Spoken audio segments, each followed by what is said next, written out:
Buenos días a todos y gracias por estar con nosotros en este webinar que hoy coorganizamos con Axid. Vamos a esperar un poquito que la gente se vaya conectando y voy a aprovechar para introducir este webinar de hoy. Yo soy Lynn, la responsable de marketing y comunicación de Yuki Software, y ante todo queremos agradecer a Axid por hacer posible este webinar y por su constante colaboración, en especial a Ana. Es un placer siempre trabajar contigo. El objetivo del webinar de hoy va a ser tratar de informar sobre las implicaciones contables y mercantiles que se han visto afectadas a causa de la crisis del coronavirus que estamos viviendo, por desgracia, hoy. Tenemos la suerte esta mañana de contar con la presencia del señor Jordi Rizo, economista, asesor financiero y experto contable que ha trabajado más de 15 años como director financiero, licenciado en Ciencias Económicas y Empresariales por la Universidad Autónoma de Barcelona y profesor de contabilidad financiera con más de 17 años de experiencia. Muchísimas gracias, Jordi, por estar con nosotros durante esta mañana. También tendremos a nuestro compañero Nelson, que tratará el tema de la transformación digital y de su adaptación dentro de los despachos profesionales. Y para finalizar tendremos a nuestra compañera Estela, que dirá unas últimas palabras para cerrar el webinar. También os invito a que escribáis por el chat todas las preguntas que podáis tener. Intentaremos contestarlas al final del webinar si vamos bien de tiempo, y si no, las contestaremos offline sin problema. Jordi, te dejo la palabra. Muy bien. Lain, muchas gracias por la presentación. Muchas gracias a Yuki y también a Axid por darme la oportunidad de realizar esta presentación de las implicaciones tanto contables como mercantiles que ha supuesto pues, este estado de alarma que, por desgracia, pues, estamos teniendo todos ahora aquí en España. Entonces voy a proceder ya a lo que es el inicio de la presentación. Aproximadamente la presentación va a durar más o menos unos 40 minutos aproximadamente, para luego ya pues, dar paso a Nelson para su presentación de Yuki. Entonces, pongo ya lo que es la presentación. Vamos a ver, un segundo. A ver. Aquí. Ahora. Correcto. Bueno, pues entonces iniciamos ya la sesión. Como os he comentado, pues vamos a hablar por las implicaciones contables y mercantiles del estado de alarma, que son reguladas en el Real Decreto Ley 8/2020, publicado en el BOE el día 17 de marzo, sobre medidas urgentes y extraordinarias para hacer frente al impacto económico y social que se ha producido pues, a raíz del COVID-19. Esta parte la vamos a desarrollar, bueno, lo que dice la normativa, lo que dice en este caso pues este Real Decreto. Empezamos con el artículo 40, que trata sobre la celebración de la Junta General de Accionistas y sobre los órganos de administración. En este artículo, en su apartado 1, nos indica que todas las sesiones de los órganos de gobierno de todas las empresas podrán realizarlas a través de videoconferencia. No es necesario la presencia física de todos los participantes y además pues, se entenderá que está celebrada esta junta, tanto de la Junta General de Accionistas como lo que es la administración, que está realizada en el domicilio propio de la persona jurídica. También indicar que en su apartado 2 nos dice que todos los acuerdos de este órgano de administración, tanto de la Junta como del Consejo de Administración, pueden adoptarse mediante una votación por escrito y sin sesión, siempre que lo decida el presidente y con al menos 2 miembros del órgano. Y también, evidentemente, pues tendrá celebrada en el domicilio propio social de la empresa. Un aspecto importante que pienso que es de los que más afecta, pues, en este caso a todas las empresas, es el plazo de formulación de las cuentas anuales. Es decir, Como todos conocemos, las cuentas anuales se tienen que formular a los 3 meses de haber cerrado el cierre del ejercicio. Normalmente muchas de las empresas cierran el 31 de diciembre, por tanto el plazo normal, a no ser que tengan otro tipo de otra fecha de cierre, es el 31 de marzo. Al aparecer, pues en este caso, el COVID-19 y proceder al estado de alarma, este plazo, el Real Decreto, nos permite prorrogarlo 3 meses más desde el momento en que finalice el estado de alarma. Por tanto, el plazo de formulación ya aquí ya lo tenemos alargado 3 meses más. Perdón que te interrumpa, Jordi. Dime. Creo que creo que está pasando lo que estabas comentando, que se va cortando el audio. Correcto. Lynn, ¿puedes probar activar tu micrófono y a ver si realmente sigue esto? Vale. ¿Puedes seguir? Perfecto, muchas gracias. Sí, porque ya hemos tenido algún caso en el cual, no sé por qué, por temas técnicos, el momento que realizo la presentación se escuchan algunas interrupciones. Creo que Si está mejor ahora, ahora. si se Ahora escucha mejor creo que está ahora, bien, sí, sí, sí. se escucha Sí, mucho mejor, ¿no? Ahora, Adelante. sí, perfecto, perfecto, perfecto. porque hemos encontrado la solución. Bueno, muy bien, muchas gracias. Entonces, también nos indica en su apartado 4 que a la fecha de declaración del estado de alarma, si ya se hubieran formulado las cuentas anuales, y en este caso nos darían 2 meses más para realizar lo que es la auditoría de estas cuentas anuales, desde la fecha de finalización del estado de alarma. Este sería el caso de una empresa que lo hubiera formulado antes del 14 de marzo, pues en este caso lo que es la propia auditoría de la empresa podrá realizarse durante los 2 meses siguientes después de que haya finalizado el estado de alarma. En cuanto a la Junta General de Accionistas, todos sabemos también que se debe realizar, como muy tarde, esta Junta para la aprobación de las cuentas a los 6 meses desde el cierre del ejercicio. Entonces, en este caso, lo que nos permite este Real Decreto, en su apartado 5, nos dice que también tenemos 3 meses más desde que finaliza el plazo para formular las cuentas anuales. Es decir, en el momento que finaliza el estado de alarma, tenemos 3 meses para la formulación y 3 meses más desde la formulación para realizar la Junta General para aprobar las cuentas anuales. También nos indica que si la convocatoria de la Junta General se hubiera publicado antes de la declaración del estado de alarma, pero el día de celebración fuera posterior a esta declaración, podrá modificar tanto el lugar o la hora prevista para la celebración de esta Junta o también revocar el acuerdo de la Junta y ya programarla para una fecha posterior. Que se tendrá que realizar esta nueva convocatoria dentro del mes siguiente a la fecha de que hubiera finalizado el estado de alarma. Otro aspecto también que cabe indicar es que si para la celebración de esta Junta es necesario que se requiera la presencia de un notario, este notario también podrá utilizar una videoconferencia para poder asistir a esta Junta de Accionistas. Bien, también trata este Real Decreto sobre el derecho de separación del socio. En este momento, si hay causa legal o estatutaria en la cual el socio quiera ejercitar el derecho de separación, no lo podrá realizar. No nos lo permite realizar hasta que finalice el estado de alarma. Recordemos el artículo en el cual viene regulado el derecho de separación del socio. Es el artículo 348, que fue aprobado en la Ley 11/2018, en la cual viene determinado que, salvo disposición contraria en los estatutos, transcurrido el 5º ejercicio desde la inscripción de la empresa en el registro mercantil, aquel socio que hubiera hecho constar en acta su protesta por la insuficiencia de los dividendos reconocidos tiene el derecho de separación en el caso de que la Junta General no acordara la distribución como dividendo de al menos el 25% del beneficio que ha obtenido la empresa en el ejercicio anterior, el beneficio que es legalmente distribuible. Siempre que se hayan obtenido beneficios durante los 3 ejercicios anteriores.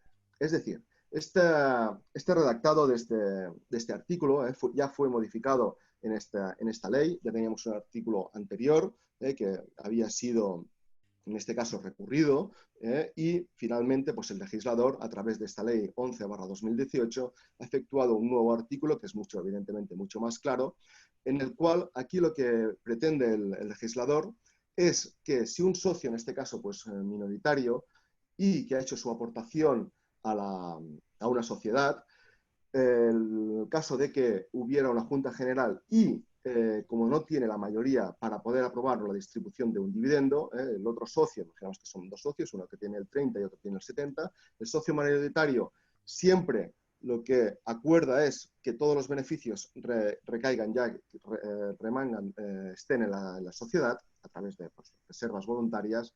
En este caso, el socio minoritario puede solicitar la separación de ser socio de la sociedad. En este caso, tiene un plazo de un mes desde la fecha que se haya celebrado la Junta General de Socios para solicitar esta separación. Recordemos que a través de este Real Decreto, este derecho queda suspendido hasta que se haya levantado el estado de alarma. También es importante mencionar que en lo que afecta a las cuentas consolidadas, el derecho de separación del socio, en este caso de la sociedad dominante, también se puede dar este derecho si la Junta General de esta sociedad no acordara la distribución como dividendo de al menos el 25% de los resultados positivos y consolidados que se han atribuido a la sociedad dominante. Es decir, en este caso, cuando el socio minoritario pertenece eso es socio de una empresa dominante de un grupo de empresas, si esta sociedad dominante, imaginemos que tiene pérdidas y las otras filiales que recaen sobre esta sociedad dominante tienen beneficios, para contar el resultado del grupo, se tendrá en cuenta el resultado positivo de todo el grupo, de que como menos, al menos, tiene que ser un 25% de este resultado para que obtenga un dividendo. Si no, este socio tiene el derecho de separarse de la sociedad dominante. No es de aplicación el derecho de separación de socios, pues cuando son empresas que están cotizando, cuando son empresas que están en concurso o que han solicitado el preconcurso de acreedores y están en una fase de negociación con todos sus acreedores para refinanciar toda la deuda. Y tampoco es de aplicación para todas aquellas sociedades anónimas deportivas. Bien, continuamos ya también con lo que es el Real Decreto. También nos indica en su apartado 9 que el reintegro de las aportaciones de los socios cooperativos que causan baja en la cooperativa se queda prorrogado durante 6 meses hasta que finaliza también el estado de alarma. Bien, otro aspecto también importante que señala este Real Decreto es el caso de empresas que se encuentran en situación de disolución. Pues durante la vigencia del estado de alarma, si ha transcurrido el término de duración en la que la sociedad se ha fijado en sus estatutos sociales, no se producirá la disolución de pleno derecho de esta empresa hasta que transcurran 2 meses a contar desde que finaliza el estado de alarma. También cualquier empresa que esté en causa de disolución, causa legal o estatutaria de disolución de la sociedad, el plazo legal para convocar la Junta de los Administradores, para convocar la Junta General de Socios, para que adopte el acuerdo de disolución, también se tendrá que realizar una vez haya finalizado el estado de alarma. Importante también decir que si la causa de disolución se produce durante este periodo de alarma, los administradores de la empresa no responderán de aquellas deudas sociales que se han contraído durante el periodo de alarma. Recordemos también cuáles son las causas de disolución de una empresa, que están reguladas en el artículo 363 del texto refundido de la Ley de Sociedades de Capital, en las cuales son, pues, la primera, pues, por cese del ejercicio de la actividad, o actividades que constituyen el objeto social de la empresa, porque concluya también el objeto social, o porque hay imposibilidad manifiesta de conseguir el fin social, o por la paralización de los órganos sociales porque resulta imposible el funcionamiento de la propia empresa. También otra de las causas que para mí es una de las más significativas es que por las pérdidas que ha tenido la empresa, que dejan reducido su patrimonio neto a una cantidad inferior a la mitad del capital social, si la empresa no aumenta el capital social o lo reduce en la medida suficiente para reequilibrar su patrimonio o solicita el concurso de acreedores, la empresa se encuentra en causa de disolución obligatoria de la sociedad. También otra causa es por reducción de capital por debajo del mínimo legal y otra causa por que el valor nominal de aquellas participaciones o acciones que no tienen derecho a voto no puede exceder de la mitad del capital social desembolsado. Decir también que este punto, el apartado E, en el cual la causa de disolución es por pérdidas, en la resolución del ICAC del día 11 de marzo del año 2019, en su artículo 3, nos indica que a efectos de decidir si la empresa está en causa de disolución por pérdidas, tendremos que determinar cuál es el patrimonio de la empresa. Hemos dicho que si el patrimonio de la empresa está por debajo de la mitad del capital social, entonces la empresa está en causa de disolución. Entonces, ¿cuál es el patrimonio de la empresa? Bueno, pues hasta ahora el patrimonio que consideramos era el patrimonio que aparecía en las cuentas anuales. A partir de esta resolución, de la resolución de operaciones societarias que se publicó el día 11 de marzo del año 2019, nos determina cuál es el patrimonio a tener en cuenta para la aplicación de la causa de disolución. Este patrimonio es, evidentemente, primero el que aparece en cuentas anuales, le tendremos que añadir el importe del capital social que está suscrito y no exigido, también hay que añadir el importe del capital que está contabilizado como pasivo de la empresa en el caso de que este capital todavía no se haya inscrito en el registro mercantil, la escritura, y también tendremos que, en este caso, restar todos aquellos ajustes por cambio de valor que son como consecuencia de operaciones de coberturas de flujos de efectivo. Y finalmente, pues añadirle también todos aquellos préstamos participativos que se presentan en el pasivo del balance. La suma de todos estos conceptos que están aquí en esta transparencia resumidos al final es lo que determina el patrimonio neto en cual hemos de tener en cuenta si la empresa está en causa de disolución obligatoria. Es decir, el patrimonio que aparece, lo terminaremos aquí mejor. Vamos a ver, un segundo. A ver si aparece. Tenemos el patrimonio neto que aparece en cuentas anuales, el capital social suscrito y no exigido, que hay que añadirlo, el importe del capital que están contabilizados en el pasivo, y le tendremos que restar aquellos ajustes positivos o negativos, es decir, si son positivos los restamos y si son negativos los sumamos, de los cambios de valor que se originan como consecuencia de las coberturas de flujos de efectivo. Y finalmente tendremos que añadir los préstamos participativos. Esta será la cifra del patrimonio neto que hay que considerar si la empresa se encuentra en causa de disolución. Muy bien, el siguiente artículo, que es el artículo 42 de este Real Decreto, del Real Decreto 8/2020, hace referencia a la suspensión del plazo de caducidad de los asientos de registro. Por tanto, se suspende este plazo de la presentación de todas las anotaciones preventivas y cualquiera de los otros asientos registrados hasta que finaliza el estado también de alarma. El artículo 43 es el que hace referencia al plazo del deber que tiene una empresa para solicitar concurso.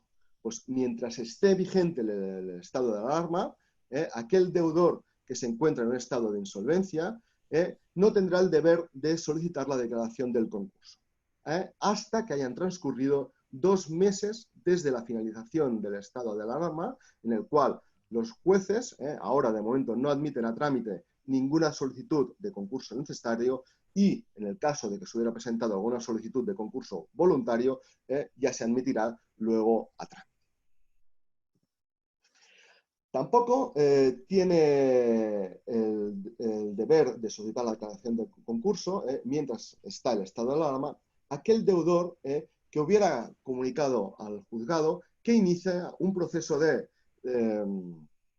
negociación con todos los acreedores para conseguir un acuerdo de refinanciación. Es decir, lo que está regulado en el artículo 5 bis de la ley concursal, en el cual una empresa puede presentar lo que se denomina preconcurso de acreedores y tiene un plazo de 3 meses más 1, es decir, 4 meses, para negociar con todos los acreedores para llegar a un acuerdo de refinanciación y así no poder solicitar el concurso de acreedores. Pues, si este plazo finaliza durante este periodo que está el estado de alarma, no es necesario.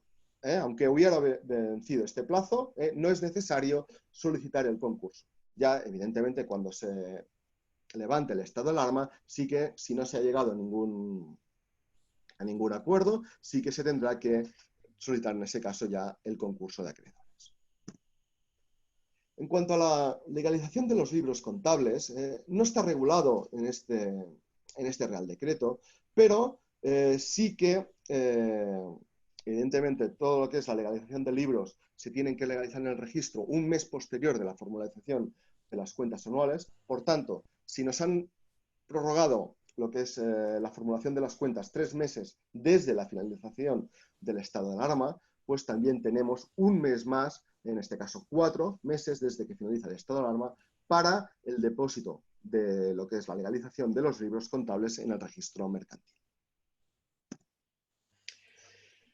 En cuanto a los hechos posteriores al cierre, recordemos que la crisis del COVID-19 es un hecho posterior. Es un hecho posterior porque ha acaecido aquí en España pues en el mes de febrero, marzo del 2020.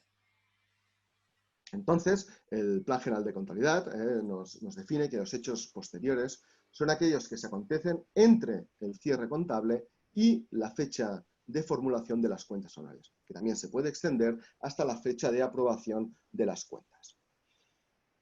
Tenemos dos tipos de hechos posteriores. Un primer hecho posterior, que son aquellos en los cuales ya existían antes del cierre del ejercicio y, por tanto, provocan un ajuste en las cuentas anuales. Otro hecho posterior, que es el del segundo tipo, son aquellos que no existían al cierre, pero sí que es obligatorio mencionarlos en la memoria. Por tanto, este hecho posterior que se ha producido del COVID-19, que es un hecho que se ha producido durante el año 2020, aunque sí que es difícil entender que se produce en el 19, aunque en China ya se puso de manifiesto, pero entendemos que su repercusión en España se ha producido, pues, como decía, en los meses de febrero y en la primera quincena del mes de marzo. Por tanto, se puede considerar que es un hecho posterior del tipo 2. Por tanto, el que sí que se debemos indicar, se tiene que informar en la memoria. Pero también cabe destacar que muchas de las empresas que se han visto afectadas por esta crisis, es posible que durante este periodo de estado de alarma esta empresa no ha podido, pues ha tenido que cerrar y no puede realizar su actividad, supongamos el caso de hoteles, el caso de restaurantes, y por tanto se les puede cuestionar el principio de empresa en funcionamiento. Es posible que muchas de estas empresas tengan que cerrar definitivamente o no, o a lo mejor tengan que presentar concurso de acreedores y luego pues llegar a un acuerdo.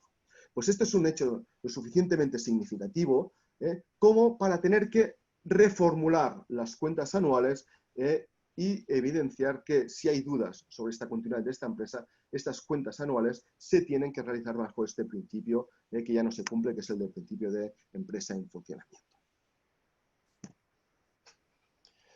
También indicar que también pienso que es relevante que se ha aprobado también otro Real Decreto, que es el Real Decreto 18-2020, publicado recientemente el día 12 de mayo del 2020, en el cual son sobre medidas sociales en defensa del empleo. Pero en su artículo 5 se establece que aquellas sociedades mercantiles u otras personas jurídicas que se acojan a los expedientes de regulación de empleo temporal, los famosos ERTOs, no podrán proceder al reparto de dividendos correspondientes al ejercicio fiscal en que se aplican estos expedientes de regulación temporal de empleo, excepto si abonan previamente el importe correspondiente a la exoneración aplicada a las cuotas de la Seguridad Social. Bueno, tal como está redactado este artículo, para mí crea unos ciertos interrogantes. El primero es: ¿podemos distribuir dividendos del año 2019 ahora en el año 2020? Bueno, pues en principio no dice lo contrario. Fijaros que únicamente dice que no podrán proceder al reparto de dividendos correspondientes al ejercicio fiscal en que se aplica estos ERTOs. Los ERTOs son del año 2020. Por tanto, en el cierre del 19, en principio, no quedaría afectado. No tiene mucho sentido, porque si es ahora cuando las empresas necesitan la máxima liquidez y van a repartir dividendos, aquí en este caso nos está diciendo solo para el ejercicio fiscal del 20. Cuando tengamos el 20 cerrado, que será el 31 de diciembre del año 20, su distribución de dividendos será en el año 21. Y luego, otra duda que también queda así un interrogante, es que no podemos repartir dividendos del año 2020, pero nunca los podremos repartir. Es decir, la distribución de resultado del año 20 la puedo traspasar a reservas. Tiene que ser traspasada a una reserva de carácter indisponible y ahí queda hasta que yo devuelva o abone a la Seguridad Social estos importes que he tenido de beneficio por aplicar este ERTE, que en principio no los tengo por qué devolver. Por tanto, me quedaría este beneficio como una reserva indisponible y no la podré repartir nunca. Claro, son cuestiones que espero que en este caso pues, se plantee alguna consulta al regulador, que es al Instituto de Contraloría de Auditoría de Cuentas, al ICAC, en el cual nos pueda resolver el cómo proceder a la realización de, en este caso, de contabilización, a qué tipo de reserva, si es reserva disponible o reserva totalmente indisponible para siempre de este beneficio del año 2020. Bueno, también tenemos una resolución del ICAC que se ha emitido en la que nos ya desvela algunas dudas sobre la publicación de este Real Decreto 8/2020. Nos dice que entidades que la fecha de 14 de mayo del 2020, que fue cuando entró en vigor el estado de alarma, ya había finalizado el plazo de formulación de cuentas, es decir, imaginemos una empresa que su cierre contable es el 30 de noviembre, como tiene 3 meses para formular las cuentas, en este caso pues sería 31 de diciembre, 31 de enero, 28, 29 de febrero. Por tanto, el 29 de febrero era el plazo máximo que estas empresas tenían para formular las cuentas. Por tanto, ya se entiende que estas empresas ya han formulado las cuentas y será de aplicación únicamente el artículo de 40.4 en el cual se prorroga 2 meses el plazo de emisión del informe de auditoría. En este caso, no nos prorrogan el plazo de formulación porque el plazo de formulación ya había vencido.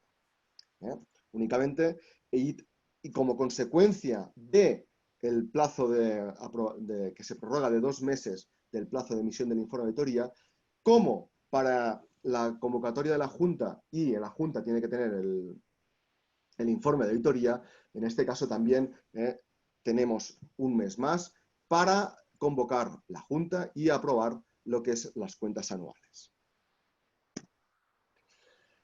Otro caso, en el cual también esta consulta del ICAC nos dice que si en fecha 14 de marzo de 2020 no había finalizado el plazo de formulación, que es la inmensa mayoría de las empresas, pero el órgano de administración ya las había formulado, es decir, una empresa que no había esperado hasta la fecha límite del 31 de marzo para formular cuentas, sino que ya anteriormente las había formulado. Entonces, en este caso, el plazo de formulación de cuentas, que finaliza los 3 meses siguientes a la fecha de finalización del estado de alarma, pues no sería de aplicación, pero sí que se aplicaría los 3 meses que tenemos más de convocatoria de la Junta General de Accionistas para aprobar las cuentas. Y evidentemente también tenemos los 2 meses que se nos da también para realizar la auditoría.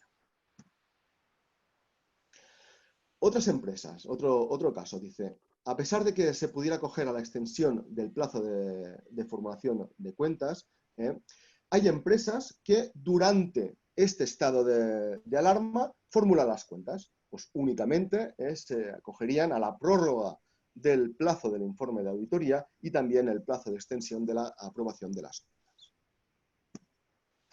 Y ya finalmente, el último caso que se da, que es el caso, pues, puede ser de la inmensa mayoría de las empresas, en las cuales son empresas que todavía no las han formulado y que las formularán después de que haya finalizado el plazo de lo que es el estado de alarma. Entonces tenemos 3 meses, tal como decía el artículo 40, tenemos 3 meses para formular estas cuentas.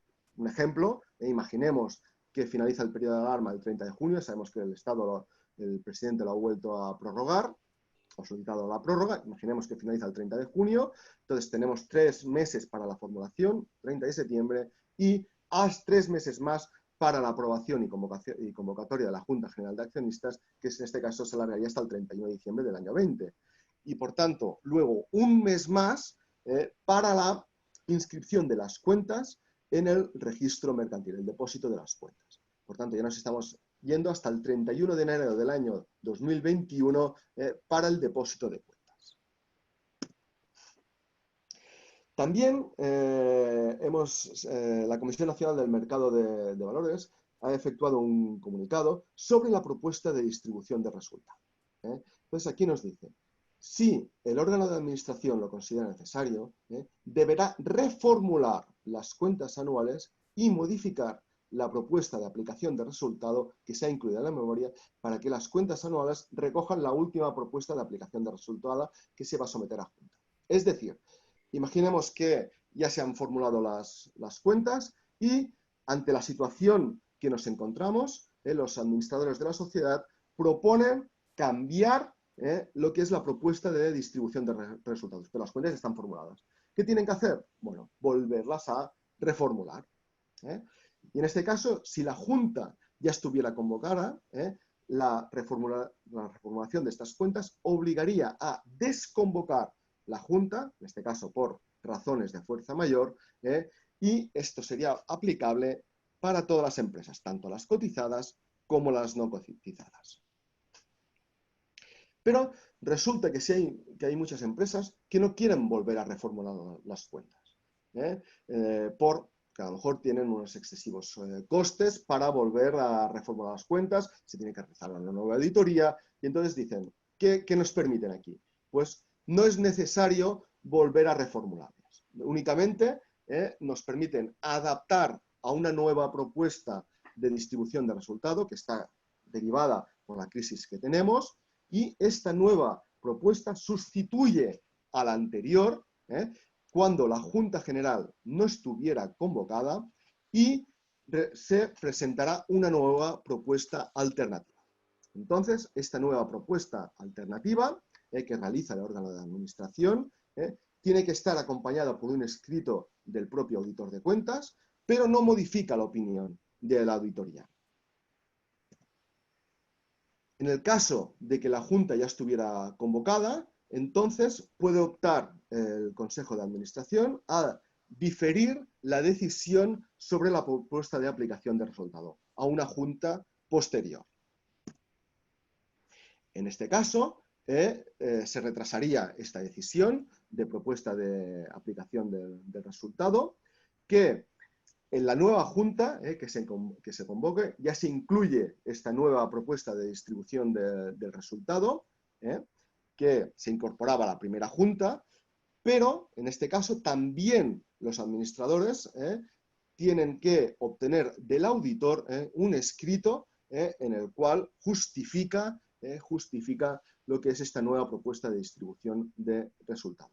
Y esta nueva segunda Junta de Accionistas que se podrá publicar, no como muy tarde, desde la decisión del diferimiento de lo que es la constitución de esta nueva convocatoria de la Junta. A nivel contable, ¿qué sucede? Tenemos una primera Junta en la cual no se aprueba la distribución de resultados, sino que será una Junta posterior. Por tanto, ¿qué tendremos que hacer? Únicamente contabilizar el beneficio del año anterior, que teníamos en la cuenta 129 de resultado del ejercicio, lo contabilizamos en la cuenta 120 de remanente. ¿Pero qué sucede a efectos del depósito de cuentas? La certificación del órgano de administración deberá hacer constar que no se ha aprobado la propuesta de aplicación de resultados de esta primera Junta General de Accionistas y que evidentemente se realiza una segunda Junta de Accionistas, la cual ya se aprueba la nueva propuesta de resultados. Muy bien, pues ya para ir ya finalizando, aquí únicamente lo que he hecho constar es un resumen de todo lo que es esta normativa del Real Decreto Ley 8/2020, de todo su articulado. Tenemos el artículo 40, básicamente está regulado toda la normativa contable y mercantil. En el punto 1, pues hemos dicho la celebración de la Junta, que se puede hacer por videoconferencia. En el punto 3, el plazo de los 3 meses. En el punto para la formulación de las cuentas desde que finaliza el estado de alarma. En el punto 4, el plazo de 2 meses que tenemos también para el auditor para realizar el informe de auditoría, también desde que finaliza el estado de alarma. El punto 5, en el cual también la Junta General podrá aprobar las cuentas anuales desde los 3 meses desde la formulación de las cuentas. En el punto 6, si la convocatoria ya se ha publicado antes de la declaración de alarma, pero el día de celebración es posterior a la declaración de alarma, se puede revocar el acuerdo de convocatoria y realizar una nueva en el mes siguiente desde la finalización del estado de alarma. En el punto 8, los socios no podrán ejercer el derecho de separación hasta que finaliza el estado de alarma. En el punto 10, si durante la vigencia del estado de alarma transcurriera el término de la duración de la sociedad, no se producirá la disolución hasta 2 meses después desde la finalización del estado de alarma. El punto 11, si antes o durante el estado de alarma la empresa está en causa de disolución, recordemos que el plazo para convocar la Junta para la disolución de la empresa empieza en el momento que es la finalización del estado de alarma. En el punto 12, también si durante este periodo de alarma se produce la causa de disolución, los administradores no responden de las deudas que se producen durante este periodo. El artículo 42 hace referencia a la suspensión del plazo de caducidad de los asientos que se tienen que realizar en el registro mercantil, y el artículo 43 en el punto 1, mientras esté vigente el estado de alarma, el deudor, si está en causa de insolvencia, no tiene que solicitar el concurso de acreedores hasta la finalización del estado de alarma. Y en su punto 2, si ya ha presentado un preconcurso de acreedores, entonces, aunque haya vencido el plazo, se prorroga hasta que finaliza el estado de alarma. Legalización de libros, hemos dicho, un mes después a la formulación. Y finalmente, el caso de hechos posteriores. El caso del hecho posterior, el COVID-19 es un hecho posterior y nos puede afectar tanto al principio de empresa en funcionamiento y que se tendrá que señalar, en este caso, con una nueva reformulación de cuentas. Si no, solo mencionar la memoria ya será suficiente. Sí que hay empresas, como por ejemplo estuvimos viendo las cuentas anuales de Inditex, que ya las han publicado ahora en el 2020, y que han hecho constar como un hecho posterior del tipo 1, es decir, que afectan a las cuentas anuales la crisis del COVID-19. ¿Por qué? Porque esta empresa tiene lo que son muchas fábricas de producción, por ejemplo, en China. Inditex tiene sus fábricas de producción en China, y toda la producción que habían realizado para la temporada de primavera-verano, resulta que la han tenido que depreciar. La han tenido que depreciar el stock, y como ya había sucedido en las fábricas de China antes del 31 de diciembre del 2019, es un hecho posterior que, aunque aquí en España ha sucedido en el año 2020, en sus plantas en China ha sucedido en el año 2019 y, por tanto, les ha afectado a las cuentas del año 2019. Muy bien, pues yo con estos últimos ya comentarios daría por finalizada mi intervención. Bueno, he estado en tiempo, en los 40 minutos que os he indicado, no me he querido extender mucho más.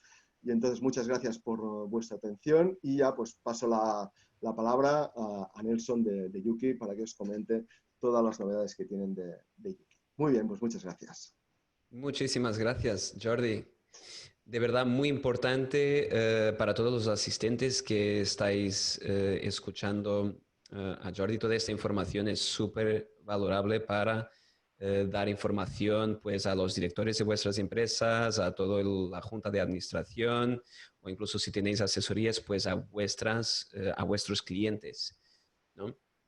Y por una parte, pues toda esta crisis del COVID-19 nos ha afectado muchísimo pues la forma de trabajar, tanto a nivel de medidas que el gobierno ha implementado, como las que Jordi ha mencionado ahora, las últimas que el gobierno ha lanzado, pero también en el día a día, ¿no? O sea, trabajar de una forma digital, ahora todos lo hacemos pues por internet, ¿no? Antes hacíamos muchos eventos físicos y ahora pues estamos haciéndolo todo mucho más online. Y en Yuki hemos tenido muchísimas consultas de cómo podemos empezar a trabajar de forma online, ¿no? Tanto de empresas, ha sido un momento de despertar a muchas empresas que se han tenido que digitalizar de una forma muy rápida, pero también para asesorías, por ejemplo, que aún no estaban digitalizándose y la gente siempre nos preguntaba, pues, cómo todo el mundo habla de transformación digital, todo el mundo habla del futuro de la contabilidad, pero realmente cómo se empieza a digitalizar, realmente cómo podemos empezar a trabajar de forma digital. Y cuando hablamos del futuro de la contabilidad, muchas veces estamos hablando de cosas que ya se pueden hacer hoy, ya hay empresas haciéndolo hoy, ya hay asesorías haciéndolo, trabajando de una forma digital, ¿no? Así que nosotros ya estamos en el presente. Y justamente en Yuki es lo que nosotros ayudamos, es a que nuevas empresas, nuevas asesorías empiecen a trabajar de una forma totalmente digital. Os voy a presentar mi pantalla para enseñaros exactamente. Nosotros mayoritariamente ayudamos a asesorías a digitalizarse y justamente es lo que os voy a enseñar es cómo puede, por ejemplo, una empresa y una asesoría empezar a trabajar en conjunto y de forma totalmente online, sin papeles y contabilizando automáticamente. En las próximas jornadas de ACSID, no sé si os habéis apuntado, pues también habrá alguien haciendo una charla sobre la transformación digital y sobre el futuro de la contabilidad, hacia dónde vamos. Será muy interesante y os animo a que os apuntéis también. Voy entonces a compartir mi pantalla. Y entonces, ¿qué se puede hacer para realmente empezar a trabajar de forma digital? Pues lo primero y lo más básico es encontrar una forma de poder trabajar en cloud, en la nube. Y esto se puede hacer de varias formas, ¿vale? En Yuki sí es totalmente en la nube. Entonces yo puedo acceder desde cualquier ordenador, desde mi móvil, desde cualquier punto, desde que tenga acceso a Internet. No hace falta que tenga una VPN, no hace falta que tenga un servidor, no tengo que invertir en eso, sino que el servicio ya me incluye todo eso, ¿no? Y la ventaja es que yo, pues, desde un enlace directamente desde mi web, por ejemplo, desde una intranet de la empresa, puedo entrar y hacer cualquier consulta en relación a mi negocio, con una clave y contraseña. Pero lo que os voy a enseñar es justamente cómo yo, como contable y como, por ejemplo, asesor financiero, puedo consultar todo mi negocio desde un solo punto. Pues con unas claves, contraseña, entro directamente y puedo ver de una simple vista todo el portal de mi despacho o desde mi departamento de contabilidad, si se trata de una empresa grande con varias sociedades, por ejemplo. Aquí yo sé exactamente el trabajo que tengo pendiente de todas mis empresas o de todos mis clientes. Puedo ver, pues, qué presentaciones de impuestos tengo pendiente de realizar. Tengo una serie de consultas que puedo hacer, añadir, por ejemplo, tareas a mis empleados, pero lo que es más interesante incluso es esta pantalla, donde yo puedo ver de una simple vista todo lo que tengo pendiente de hacer a día de hoy. Puedo ver exactamente cuántas transacciones me han llegado, o sea, transacciones del banco, facturas, etc. Puedo ver incluso preguntas que me han llegado desde mis clientes o desde mi director el director de la empresa, por ejemplo, si tiene alguna pregunta relacionada a algún documento, alguna cuenta, pues yo le puedo contestar desde aquí. Tengo una visión de exactamente todo mi negocio. Puedo ver, por ejemplo, el nivel de satisfacción, si tengo clientes externos, si soy asesor financiero, puedo ver si ellos están contentos con mi servicio, si no, de una forma regular. Y tenemos aquí el indicador de puntualidad. ¿Y de qué se trata la puntualidad? Yo trabajando con Yuki estoy dando información a tiempo real a mi cliente o a mi stakeholder, ¿no? Yo a la persona que realmente me importa, a mi cliente interno, a mi cliente externo, le estoy dando toda la información en tiempo real. Porque los directores de empresas, los CEOs, los CFOs quieren información de hoy, con la información que me ha llegado hoy. Si me llega una factura del SolRed de toda mi flota de coches, pues yo quiero ver mis cuentas justamente con esa información ya. ¿Y cómo lo puedo hacer? Pues haciendo la contabilidad cada día. Sí que es difícil hacer la contabilidad cada día si no nos envían la documentación todos los días. Pero esto es un círculo vicioso que si no decimos al cliente que te doy información a tiempo real y tienes acceso a todas tus cuentas, toda tu empresa con información en tiempo real, si no hacemos esto, pues él no se motiva a realmente enviarnos la documentación para que después tengamos tiempo para hacer toda la presentación de impuestos y así. Entonces aquí, pues sé exactamente cómo estoy cumpliendo con el compromiso de información a tiempo real. Diciendo, mira, si tú me envías la documentación cada día, yo la proceso en el mismo día y tú la verás reflejada inmediatamente.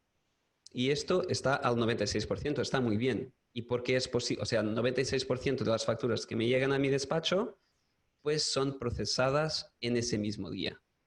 ¿Y por qué? Porque tenemos ya herramientas que lo permiten. Tenemos tanto OCR, ¿no? Todo el mundo habla de OCR, que es el reconocimiento óptico de documentos. El reconocimiento óptico de documentos es algo muy importante, sí, porque todo el mundo aún trabaja con facturas en PDF, en papel, y entonces no está totalmente digitalizado. Entonces tenemos un OCR que nos ayuda a leer el documento y a procesar el documento. Pero después también tenemos IDR, que es Intelligent Document Recognition. Es muy inglés, pero es el reconocimiento inteligente de documentos. Entonces, Yuki nos va ayudando a reconocer el documento y a contabilizarlo también. O sea, no solamente me enseña qué asiento contable tiene que hacer, sino que lo contabiliza directamente. Y entonces yo tengo una visión de todo el trabajo que voy realizando en el despacho cada mes y puedo ver exactamente cuántos documentos se han contabilizado automáticamente. O sea, que ni siquiera un humano ha tenido que validar. Esto ya se está haciendo. O sea, la contabilidad automática ya existe y se está haciendo. Y aquí yo puedo ver exactamente que se han procesado, por ejemplo, en el mes de abril, unos 50.000 documentos, de los cuales 22.000, casi 23.000 se han procesado de forma totalmente automática. ¿Y el futuro? ¿Cuál va a ser el futuro? Pues que todo el mundo va a trabajar con facturación electrónica. ¿Y esto qué quiere decir? Que el OCR ya no hará falta, sino que cuando un proveedor emite la factura, y a la factura el cliente recibe la factura y esto ya es contabilizado porque toda esa información desde el tipo de gasto, todo esto ya se encuentra en la factura emitida por el proveedor y entra directamente en una cuenta de gasto para la analítica, en una declaración de impuestos para entregar a Hacienda y la comunicación con Hacienda será directa, ¿no? O sea, ya tenemos muchísimas empresas que utilizan el SI, el suministro inmediato de información, y ese será el camino. Cada vez más la comunicación con Hacienda será realizada a diario. Entonces yo aquí puedo ver cada día pues cuántos documentos, por ejemplo, mis trabajadores han procesado y también cuántos documentos cada día Yuki ha procesado de forma automática. Puedo ver, por ejemplo, estamos al día 20 de mayo y justamente Yuki hoy ya ha contabilizado 54.000 documentos en total. O sea, siempre nos va ayudando, aunque nos vayan llegando documentos en el último día para hacer la presentación de impuestos, ya están contabilizados, entonces hoy yo los puedo cerrar, ya no se contabiliza más y hago la presentación de todos los impuestos. Entonces, cuando hablamos del futuro de la contabilidad y de qué forma podemos empezar a digitalizar, esta es una de las formas, ¿vale? Empezar a trabajar con herramientas que nos ayudan con este tipo de proceso automático y sobre todo de comunicación con el cliente. Porque aunque nos digitalicemos mucho, nunca vamos a perder la conexión con el cliente. Incluso es más importante seguir conectando con el cliente. Y esto lo podemos tener también a través de plataformas cloud. O sea, lo podemos, aquí por ejemplo, yo estoy dentro de un cliente en particular donde puedo ver exactamente todo lo que tengo pendiente para que la contabilidad de su empresa esté al día. Y para que si todo esto está ok, si todo esto está limpio, si tengo mi monitor de calidad que está al 10, puedo presentar los impuestos y puedo hacer una reunión con él, presentar los impuestos y está mi trabajo hecho. Y eso lo tengo que hacer cada día, certificarme que todo está al día, porque él mismo puede entrar también en esta plataforma y puede ver su situación financiera actualizada en tiempo real. Y no me quiero alargar mucho más, o sea, lo quería hacer cortito y si queréis saber un poco más, pues también podéis entrar en nuestro website, que ahí tenemos más información. Así que hasta aquí la presentación de un programa en cloud, que es la forma de poder digitalizar. Muchas gracias, Nelson. Y bueno, ya estamos acercando al final. Antes que nada, quería dar las gracias a Jordi por tu presentación. La verdad que ha sido muy interesante y a la vez muy informativa, y sobre todo en estos momentos que hemos tenido tantos cambios, ¿no?, debido al COVID. Y hoy más que nunca se agradece y se valora este tipo de información y colaboración para mantenernos al día en el medio de este caos que estamos. Y también a ti, Nelson, muchas gracias por enseñarnos la plataforma. Espero que lo hayáis disfrutado y que hayáis visto todas las ventajas que ofrece el software y las oportunidades a las que tendréis acceso con Yuki. Y claro, no olvidarnos de Axit y Ana en particular por organizar este webinar con nosotros, que sin vosotros esto no habría sido posible.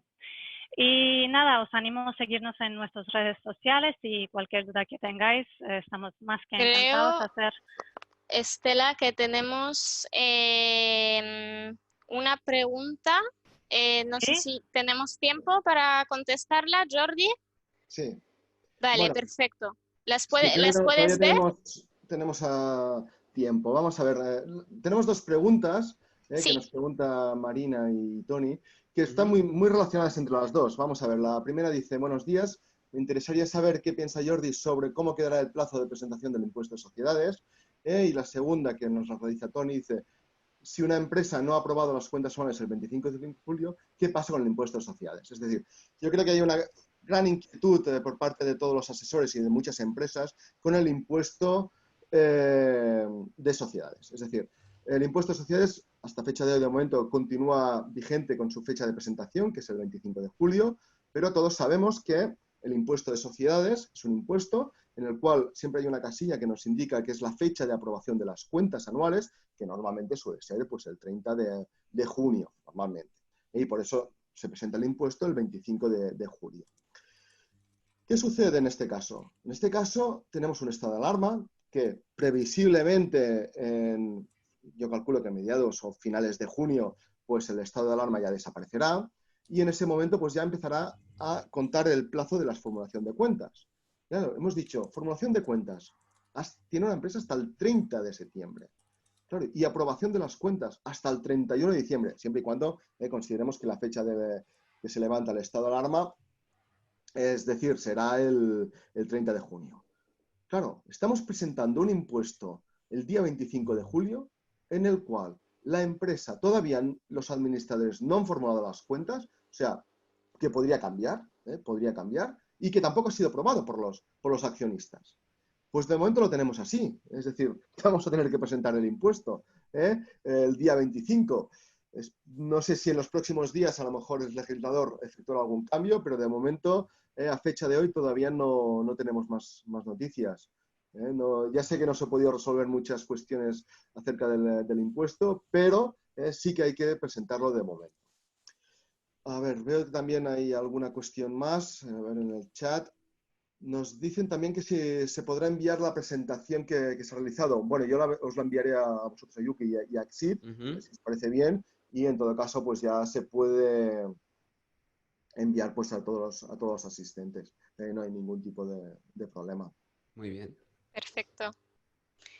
Muy bien, pues creo que ya no hay más preguntas. De todas formas, si alguien nos quiere mandar otra pregunta que le surge después, nos podéis escribir por email. He dejado los emails de Nelson y Estela en el chat, que son ellos los que hacen las demos, pero si hay otras preguntas, les podéis escribir a ellos y nos podremos en contacto con Jordi y será un placer contestarlas. Y nada, yo creo que hasta aquí ya estamos. Muchísimas gracias a todos y esperamos repetir este tipo de webinar muy interesante. Muchísimas gracias. Muy bien, muchas gracias. Gracias a todos. Gracias a todos. Buen día. Gracias, buenos días. Buen día.